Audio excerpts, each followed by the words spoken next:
Back to Godhead Prabhupada on creating a social revolution. Back to Godhead, July 1985. On social revolution, the following conversation between His Divine Grace A.C. Bhaktivedanta Swami Prabhupada and members of the United Nations World Health Organization took place in Geneva on June 6, 1974.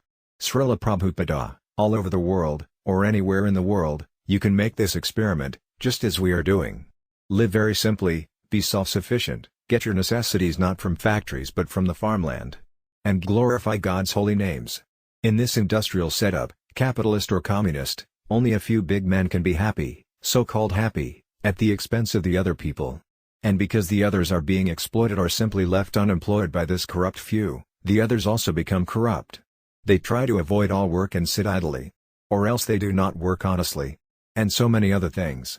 So the only remedy is that everyone should live naturally and chant God's holy names. Become God conscious.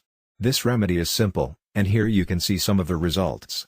My young European and American students, they had been addicted to drugs and drinking and smoking and so many other modern bad habits. But now, just see how sober they are and how they are glorifying the Lord's holy names. You can change the world and make everything all right, provided you take this instruction. There is no other remedy. If you choose not to listen, what can be done? The remedy, the right medicine, is there. But if you don't take the medicine, how will the disease be cured? WHO member, you referred earlier to the unfortunate departure of villagers to the city. You pointed out that in city life, the villagers become factory workers, and then so many evils follow. And you suggested as a solution that if we live in the villages and work the land for a mere 3 months, we'll have food to eat for the whole year. But I'd like to point out that there is such a vast amount of unemployment in our towns and villages. Many people there are feeling doomed. They cannot produce enough food for themselves, because they do not have access to the land. The mercantile people use it for their own purposes. And this is why so many of the ordinary people are unemployed. This is why they go into the cities. It is not necessarily that the good life in the city attracts them, but that they don't have access to the land. The land is not used by the mercantile group, and the ordinary people are not able to live in the villages as free men and grow enough food for themselves. Now, the mercantile group are exploiting. They are exploiting. So unless there is some kind of revolution by which you can curb the power of this mercantile group, how can you hope that someday people will be able to live in their villages and grow their own food on the land? Srila Prabhupada, the thing is, the government has the duty to see that nobody is unemployed. That is good government. In the Vedic system, society has 4 natural groupings. The Brahmanas, or thoughtful group, instruct and advise. The Kshatriyas, or dynamic group, protect and organize. Then the Vaisyas, or mercantile group, look after the land and cows and see to food production.